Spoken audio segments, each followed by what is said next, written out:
اگر بینائی کمزور ہو جائے تو 4 بادام، 1 چٹکی سونف سوتے وقت روز کھانے سے نظر تیز ہو جاتی ہے۔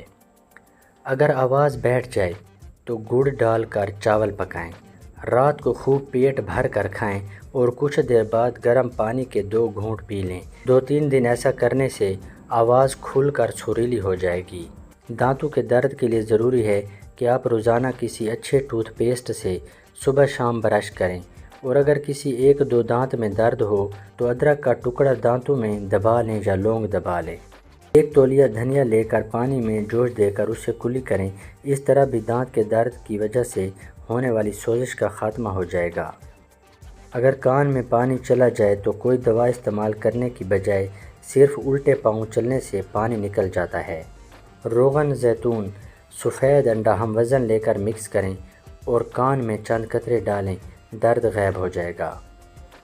دماغی کام کرنے والے گوشت کو ترک کر کے اگر صرف پھل اور سبزیاں کھائیں تو ان کو ذہنی تھکن محسوس نہیں ہوگی۔ حافظہ بہتر بنانے کے لیے تھوڑی سی کالی مرچ اور 3-4 بادام لے کر پیس لیں اور نہار منہ کھائیں، کچھ ہی دنوں میں قوت حافظہ تیز ہو جائے گا۔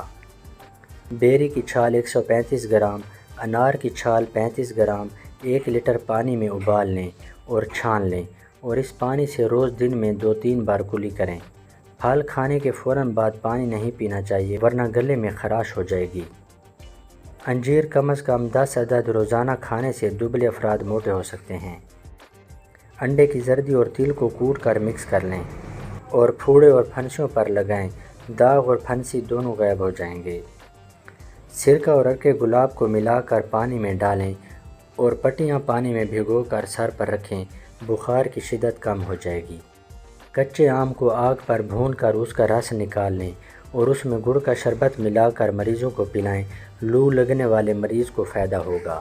کسی برتن میں اتنا پانی لیں کہ آپ کے بالوں میں لگ جائے، اس پانی میں چند قطرے ڈیٹول کے ڈال دیں، پھر اس پانی کو اچھی طرح سر کے بالوں کی جڑوں میں لگائیں اور 10 منٹ کے بعد سادہ پانی سے سر دھو لیں، سر کی خشکی ختم ہو جائے گی۔